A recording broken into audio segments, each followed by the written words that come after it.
الرحمن الرحیم صلی اللہ علیہ وآلہ وسلم ربی یسر ولا تعسر وتمم بالخیر فتح المعین بشرح قرۃ العین بمہمات الدین،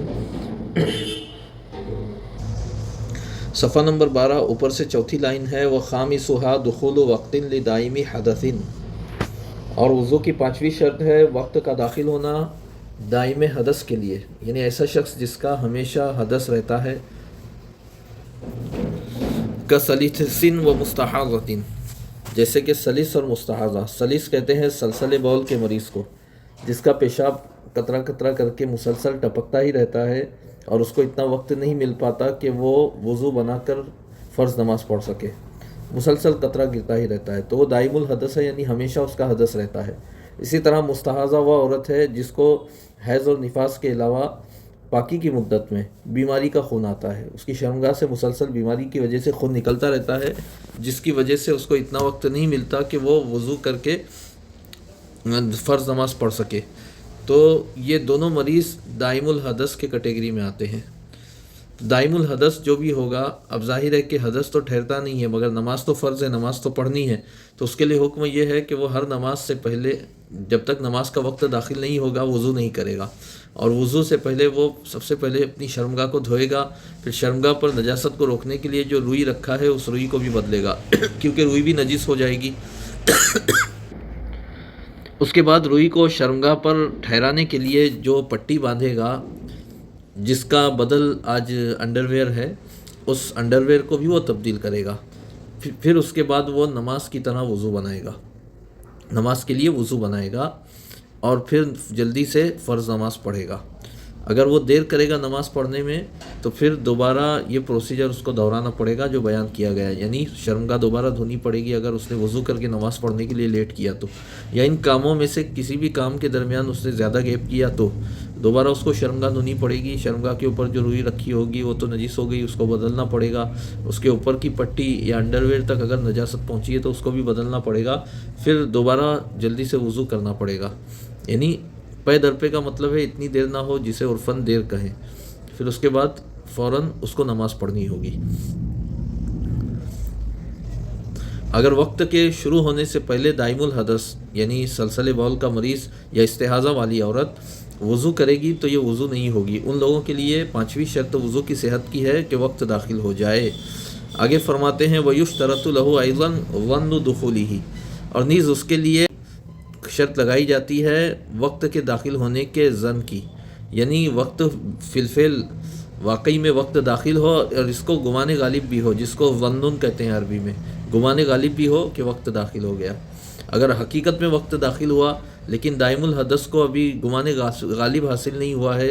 وقت کے داخل ہونے کا، بلکہ اس کو شک ہے، یا اس کو وقت داخل نہ ہونے کا یقین ہے یا گمان غالب ہے، تو ایسی صورت میں اگرچہ واقعی میں وقت داخل ہوا ہوگا کہ وضو بھی شروع نہیں کر سکتا جب تک کہ اس بات کا اس کو گمان غالب نہ ہو کہ وقت داخل ہو گیا، تبھی وہ وضو بنائے گا، یہ سارے پروسیجر کر کے پھر وضو بنائے گا۔ فرماتے ہیں وَيُشْتَرَطُ لَهُ أَيْضًا ظَنُّ دُخُولِهِ، اور دائم الحدث کے لیے وقت کے داخل ہونے کے گمان غالب کی بھی شرط لگائی جاتی ہے۔ فلا يتوضأ، لہٰذا دائم الحدث وضو نہ بنائے، کل متیممی تیمم کرنے والے کی طرح، لفرض کسی فرض کے لیے، او نفل موقت یا نفل موقت کے لیے۔ یہاں پر کل متیممی کہا، یعنی جس طرح تیمم کرنے والے کے لیے مسئلہ ہے کہ وقت کے داخل ہونے کے بعد ہی وہ تیمم کر سکتا ہے، وقت نماز کا ابھی داخل نہیں ہوا، چاہے فرض ہو یا نفل موقت ہو۔ نفل نماز کی دو قسمیں ہیں، ایک وہ نفل جو نفل موقت ہے، یعنی جو کسی وقت کے ساتھ خاص ہے، جیسے کہ چاشت کی نماز ہے، اور اسی طرح سے تہجد کی نماز ہے وغیرہ، یہ وہ سنت نمازیں ہیں۔ اسی طرح فرض نماز سے پہلے اور بعد کی سنت نمازیں، یہ وہ سنت نمازیں ہیں کہ جن کا وقت داخل ہوتا ہے تبھی ان کو پڑھنا جائز ہے، اور کچھ وہ سنت نمازیں ہیں جو وقت کے ساتھ خاص نہیں ہیں، جیسے کہ استخارے کی نماز ہے، اسی طریقے سے صلاۃ التسبیح ہے، یہ بھی وقت کے ساتھ خاص نہیں ہے۔ تو وہ نمازیں جو وقت کے ساتھ خاص ہیں ان کے لیے بھی جب تک ان کا وقت داخل نہیں ہوگا دائم الحدث وضو نہیں بنا سکتا، وضو بنائے گا اس کا وضو نہیں ہوگا، اور نیز اس کو وقت کے داخل ہونے کا گمان غالب بھی ہو تبھی وہ وضو بنا سکتا ہے۔ تو تیمم کرنے والے کا بھی یہی معاملہ ہے کہ وقت کے داخل ہونے سے پہلے وہ تیمم نہیں کر سکتا، اور دائم الحدث کا بھی یہی معاملہ ہے۔ تو فرماتے ہیں فلا یتوضأ کالمتیمم، لہٰذا دائم الحدث وضو نہ بنائے یا نہیں بنا سکتا تیمم کرنے والے کی طرح، لفرض او نفل موقت، کسی فرض یا کسی وقت والی نفل نماز کے لیے، قبل وقت فعلہ، اس کے فعل کے وقت سے پہلے، یعنی اس کو ادا کرنے کے وقت کے شروع ہونے سے پہلے، وَلِصَلَاةِ جَنَازَةٍ قبل الغسل، اور نماز جنازہ کے لیے وضو نہیں بنا سکتا غسل سے پہلے، کیونکہ نماز جنازہ کا وقت جنازے کو غسل دیتے ہی شروع ہوتا ہے۔ جنازے کو غسل دینے کے بعد وقت کبھی وہ نماز جنازہ پڑھی جا سکتی ہے، غسل نہیں دیا ہے اب تک تو نماز جنازہ کا وقت ہی نہیں شروع ہوا، تو نماز جنازہ بھی غسل سے پہلے نہیں پڑھی جا سکتی۔ تو یہ جو دائم الحدث ہے اور تیمم کرنے والا، یہ میت کے غسل سے پہلے تیمم بھی نہیں کر سکتا اور دائم الحدث وضو بھی نہیں کر سکتا۔ وَلِصَلَاةِ جَنَازَةٍ قبل الغسل، اور دائم الحدث نماز جنازہ کے لیے وضو نہ بنائے غسل سے پہلے، وَتَحِيَّةٍ قبل دخول المسجد، یعنی ولا یتوضأ لتحیۃ قبل دخول المسجد، اور نماز تحیت، صلاۃ التحیہ، تحیۃ المسجد جس کو بولتے ہیں، اس کے لیے وضو نہ بنائے قبل دخول المسجد، مسجد میں داخل ہونے سے پہلے۔ جب تک مسجد میں داخل نہیں ہوگا تحیۃ المسجد کا وقت شروع نہیں ہوگا، لہٰذا پہلے وضو بنائے گا تو اس کا وضو صحیح نہیں ہوگا۔ ہاں یہ ہے کہ جب فرض نماز کا وقت ہو جائے تو فرض نماز سے کا وقت جو ہوتا ہے تو اسی کے ساتھ ساتھ فرض نماز کے پہلے کی سنتوں کا وقت بھی ہوتا ہے، تو وہ ایک وضو سے فرض نماز کے پہلے کی سنتیں بھی پڑھ سکتا ہے اور فرض نماز بھی پڑھ سکتا ہے۔ لیکن تحیۃ المسجد، اگر مسجد میں داخل ہونے کے بعد دوبارہ وضو نہیں کرے گا تو تحیۃ المسجد نہیں پڑھ سکتا۔ ہاں فرض پڑھ سکتا ہے، کیونکہ فرض کا وقت تو مسجد میں داخل ہونے سے پہلے ہی ہو گیا اور اسی کے بعد اس نے وضو بنایا۔ فرماتے ہیں ولی رواتب المتاخرۃ قبل فعل الفرض، اور رواتب متاخرہ کے لیے وضو نہیں بنا سکتا فرض کے فعل سے پہلے، یعنی فرض کو ادا کرنے سے پہلے، کیونکہ جب تک فرض ادا نہیں کرے گا رواتب بعدیہ کا وقت شروع نہیں ہوگا۔ فرض کے بعد کی سنت نمازوں کا وقت تبھی شروع ہوگا جب فرض نماز پڑھے گا، تو فرض نماز پڑھنے کے بعد اگر اسے سنت نمازیں پڑھنی ہے تو اس کو وضو بنانا پڑے گا، تبھی وہ بعد کی سنت نمازیں پڑھ سکے گا۔ فرماتے ہیں وہ لزیمہ وضوءان علی خطیب دائم الحدث، اور دائم الحدث خطیب پر دو وضو بنانا لازم ہے۔ احدہما للخطبتین، ان دونوں میں سے ایک وضو خطبوں کے لیے، دو خطبوں کے لیے، والآخر بعدہما لصلاۃ جمعۃ، اور دوسرا وضو دونوں خطبوں کے بعد نماز جمعہ کے لیے۔ کوئی خطیب ہے جو دائم الحدث ہے تو جس وضو سے اس نے خطبہ دیا، اب وہ جب خطبہ دے گا اس کے بعد نماز جمعہ کا وقت شروع ہوتا ہے، لہٰذا وہ نماز جمعہ کے لیے جو ہے الگ سے وضو کرے گا، اور چونکہ خطبہ جو ہے خود ایک مستقل عبادت ہے تو نماز کے قائم مقام ہے، فرض نماز کے، تو خطبے کے لیے الگ وضو ہے، خطبہ دینے کے بعد نماز جمعہ کے لیے دوبارہ وضو کرے گا تبھی وہ نماز جمعہ پڑھا سکتا ہے۔ مگر وضو کرنے کے دوران اتنی دیر ہو گئی کہ خطبے اور نماز کے درمیان موالات نہ رہا بلکہ عرفاً زیادہ وقت ہو گیا، تو ویسی صورت میں دونوں خطبے فوت ہو گئے، پھر دوبارہ خطبے دینے پڑیں گے۔ تو اگر دائم الحدث خطیب دونوں خطبے پڑھے ایک وضو سے تو خطبے کے بعد نماز پڑھنے کے لیے اس کو بہت جلدی وضو بنانا پڑے گا تاکہ خطبے اور نماز جمعہ کے درمیان موالات جو ہے وہ ترک نہ ہو۔ اگر ایسی صورتحال پیش آتی ہے کہ دائم الحدث کو دو خطبے دینے پڑتے ہیں اور اسی کو نماز جمعہ بھی پڑھانی ہے تب یہ مسئلہ ہے۔ اگرچہ اکثر اور عام طور پہ اس طرح ہوتا نہیں ہے، جو دائم الحدث ہوتا ہے اولاً اگر مسئلہ معلوم ہے تو وہ نماز نہیں پڑھاتا، کیونکہ اس کو خطبے دینے کے بعد پھر وضو کرنا پڑے گا، اور ظاہر ہے کہ ممبر کے پاس وضو کرنے کا انتظام نہیں ہوتا تو اس کو باہر جانا پڑے گا، اور جا کر آتے آتے ہو سکتا ہے موالات ترک ہو جائے، تو اس لیے دائم الحدث اکثر اور عام طور پہ جو ہے وہ نماز جمعہ نہیں پڑھاتا، یا اگر دائم الحدث خطبہ دے تو پھر وہ نماز نہیں پڑھاتا، دوسرا شخص نماز پڑھاتا ہے۔ لیکن اگر وہی نماز پڑھائے تو پھر کیا مسئلہ ہے؟ یہ مسئلہ ہے کہ اس پر دو وضو لازم ہے، پہلا وضو دونوں خطبوں کے لیے اور دوسرا وضو دونوں خطبوں کے بعد نماز جمعہ کے لیے۔ آگے فرماتے ہیں وَيَكْفِي وَاحِدٌ لَهُمَا لِغَيْرِهِ یعنی لغیر الخطیب، لغیر خطیب دائم الحدث، دائم الحدث خطیب کے غیر کے لیے ایک وضو کافی ہے۔ دائم الحدث خطیب کا غیر وہ شخص ہے جو دائم الحدث تو ہے مگر خطیب نہیں ہے، اسی طرح وہ شخص جو دائم الحدث نہیں ہے، ان سب کے لیے ایک وضو کافی ہے۔ وَيَجِبُ عَلَيْهِ الْوُضُوءُ لِكُلِّ فَرْضٍ كَالْمُتَيَمِّمِ، اور اس پر ہر فرض کے لیے وضو کرنا واجب ہے، جیسا کہ متیمم تیمم کرنے والا، اس پر لازم ہے ہر فرض کے لیے تیمم کرے، اسی طرح ہر فرض کے لیے وضو کرنا دائم الحدث پر لازم ہے۔ وَقَضَى غَسْلُ الْفَرْجِ، اور اسی طرح واجب ہے شرمگاہ کو دھونا، وَإِبْدَالُ الْقُطْنَةِ الَّتِي بِفَمِهِ، اور اس روئی کو بدلنا جو شرمگاہ کے منہ پر ہے، وَالْعِصَابَةِ ای وَإِبْدَالُ الْعِصَابَةِ، اور پٹی کو بدلنا بھی اس پر لازم ہے، وَإِن لَّمْ تَزَلْ عَن مَوْضِعِهَا، اگرچہ پٹی اپنی جگہ سے ہٹی نہیں ہے، زائل نہ ہوئی، تب بھی پٹی بدلنا واجب ہے۔ وَعَلَى نَحْوِ سَلِسٍ مُبَادَرَةٌ بِالصَّلَاةِ، اور سلسلے بول کے مریض جیسے کے لیے پر، یعنی دائم الحدث پر جو ہے لازم ہے مبادرۃ بالصلاۃ، نماز میں جلدی کرنا، نماز پڑھنے میں جلدی کرنا۔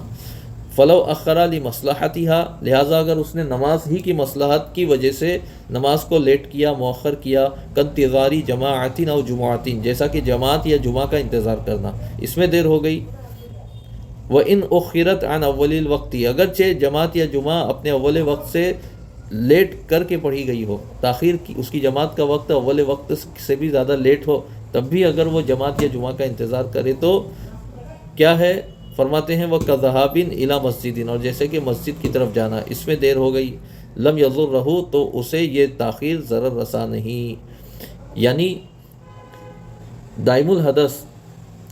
شرمگاہ کو دھونے کے بعد، روئی کو بدلنے کے بعد، پٹی کو بدلنے کے بعد، وضو بنانے کے بعد جلدی سے فرض نماز پڑھے، اگر فرض نماز پڑھنے میں اس نے دیر کر دی بلا وجہ شرعی،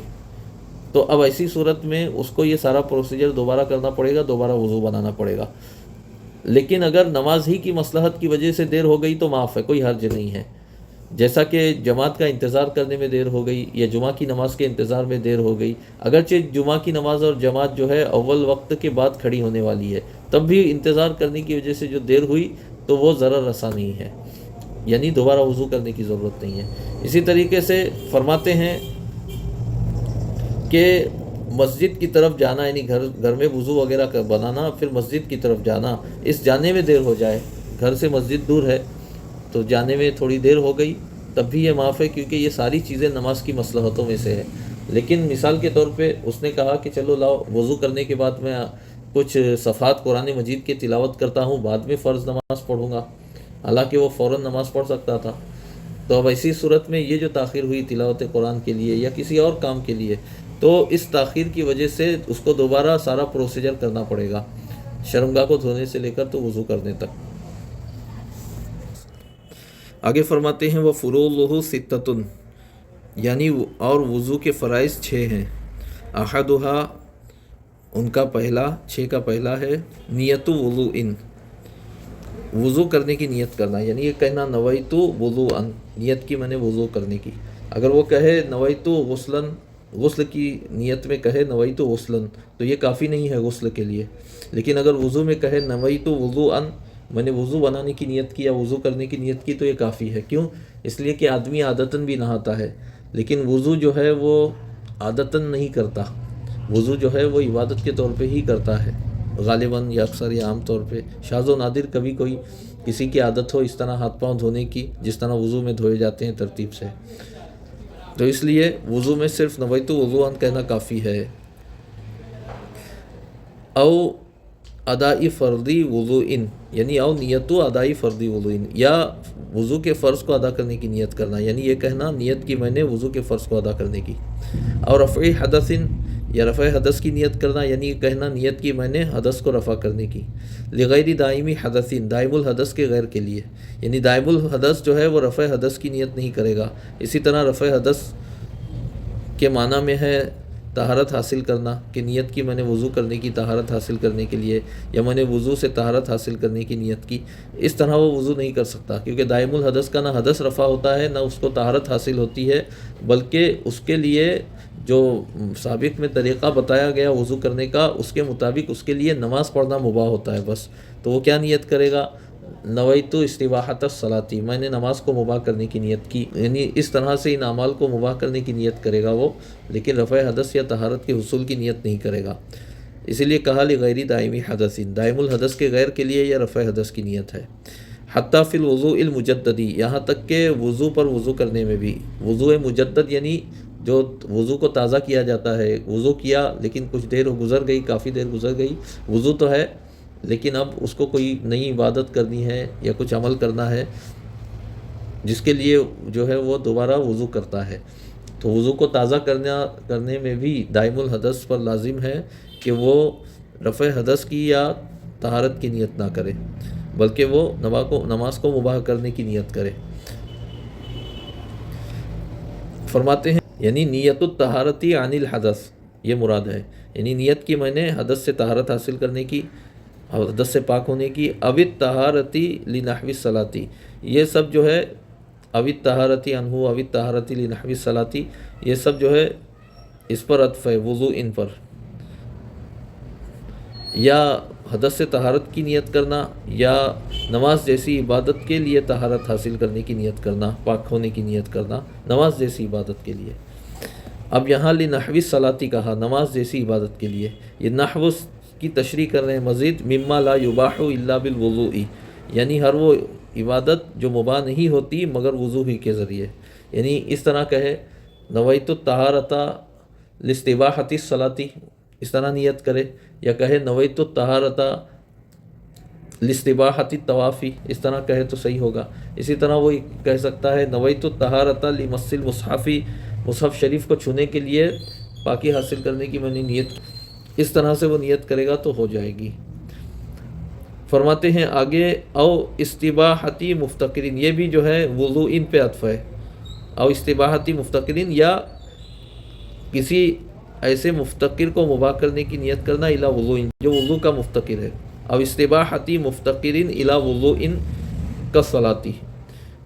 مفتقرین سے مراد وہ عبادت جو وضو کی محتاج ہے، جیسا کہ نماز ہے، طواف ہے، قرآن شریف کو چھونا ہے وغیرہ، خطبہ دینا ہے وغیرہ، یہ ساری وہ عبادتیں ہیں جو مباح ہونے کے لیے وضو کی محتاج ہیں۔ تو فرماتے ہیں او استباحتی مفتقرین الی وضوء، یا کسی ایسی عبادت کو مباح کرنے کی نیت کرنا جو وضو کی محتاج ہو، کالصلاۃ، جیسے کہ نماز۔ اگلے صفحے پر ایک اور مثال دے رہے ہیں، پہلی لائن میں وہ مس المصحفی اور مصحف شریف کا چھونا، پیچھے واپس آئیں، اب یہاں غور کیجئے کہ یہ فرماتے ہیں او الطہارتی او نیت الطہارتی لنحو الصلاۃ مما لا یباح الا بالوضوء او استباحتی مفتقرین کالصلاۃ ومس المصحف، تو دراصل لنحو یہ الطہارتی لنحو الصلاۃ اور استباحتی مفتقرین الی آخرہ، یہ دونوں ایک ہی چیز ہے، خالی الفاظ الگ ہیں، اور ان دونوں کی مثال ہے کالصلاۃ و مس المصحف۔ فرماتے ہیں ولا یکفی نیت استباحتی ما یندب لہ الوضوء، اور کافی نہیں ہے اس چیز کو مباح کرنے کی نیت کرنا جس کے لیے وضو بنانا مندوب ہے، واجب نہیں ہے، کہ قراءۃ القرآن او الحدیث، جیسے کہ قرآن مجید یا حدیث شریف کو پڑھنا، یعنی اس نے یہ کہا نویت استباحۃ قراءۃ القرآن یا نویت استباحۃ قراءۃ الحدیث، نیت کی میں نے قرآن کی قراءت کو مباح کرنے کے لیے، یا نیت کی میں نے حدیث کی قراءت کو مباح کرنے کی، تو یہ نیت اس کی صحیح نہیں ہوگی، کیونکہ بغیر وضو کے بھی وہ قرآن مجید کی تلاوت کر سکتا ہے اور حدیث شریف کی تلاوت کر سکتا ہے، تو ایسے کاموں کے لیے جن میں وضو ضروری نہیں ہے ان کو مباح کرنے کی نیت کرے گا اگر وضو کرتے ہوئے، تو اس کی یہ نیت صحیح نہیں ہوگی۔ وَكَدُخُولِ مَسْجِدٍ، اور جیسے کہ مسجد میں داخل ہونا، یہ بھی بغیر وضو کے ہو سکتا ہے، تو نویت استباحۃ دخول مسجد کہا تو نیت صحیح نہیں ہوگی۔ وزیارت قبر، اور کسی قبر کی زیارت کرنا، نویت استباحۃ زیارت قبر کہے تب بھی اس کا وضو صحیح نہیں ہوگا، نیت صحیح نہیں ہوگی، کیونکہ ان کاموں کے لیے وضو کرنا ضروری نہیں ہے۔